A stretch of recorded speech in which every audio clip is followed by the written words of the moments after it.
Bismillahirrahmanirrahim. Alhamdulillah. Hari ni kita baru nak bermula buat wiring dekat bay. Cik Syafiq daripada Bacok Kelantan jauh tuan-tuan hari ni. Sanggup datang daripada Kelantan. Apa inspirasi cik sampai sanggup mari daripada Kelantan ke Kuantan cik untuk belajar ni? Belajar. Dah belajar alhamdulillah. Mana cik daripada zero lah. Tak tahu apa-apa. Okay, tak apa cik? Saya ajar satu persatu. Okay, sekarang ni kita tengah buat wiring untuk litar cahaya, lampu dan kipas angin. Okay, tarik kabel. Dan nanti kita akan buat wiring satu biji rumah. Cik Syafiq ambil terus 3 phase basic. Maknanya kita akan belajar dulu daripada single phase. Nanti kita belajar upgrade kepada 3 phase pula cik selama 3 hari. Hari ni baru sehari Cik Syafiq daripada Bacok Kelantan. Okay, sekarang ni tengah tarik wiring untuk litar water heater, yang mana kita pakai saiz kabel ikut spek 4mm. Untuk aircon pun kita pakai kain 4mm. Dan tadi Cik Syafiq telah siapkan wiring untuk apa tadi? Lampu, kipas, lepas tu wiring untuk litar photocell dan untuk motion sensor. Okay, dan satu lagi wiring untuk isolator. Alhamdulillah dah selesai dah.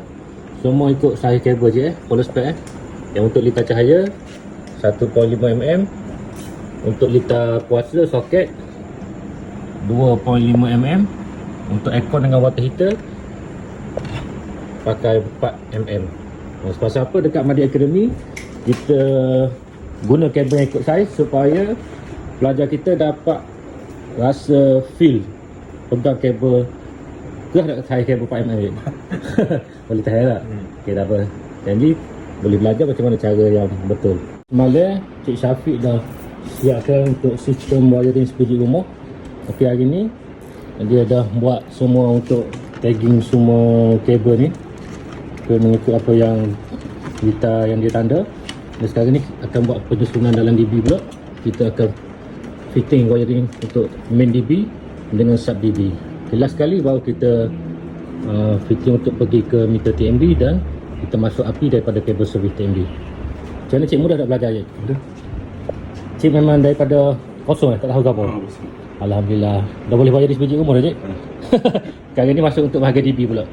Okey, nanti yang ni cik ikat pakai kabel tight. Lepas tu marking pakai marking number ni.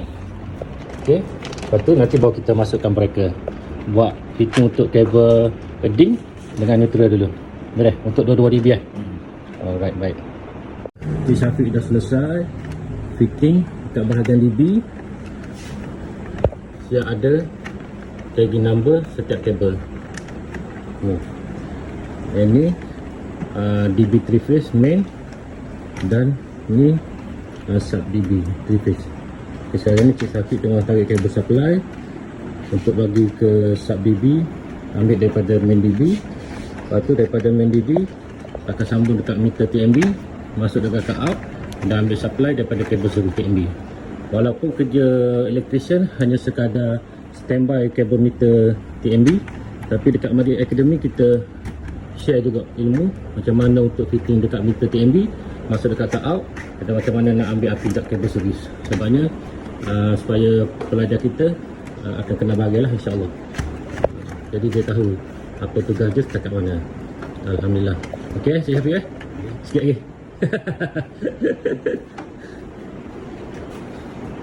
Ada lagi boleh?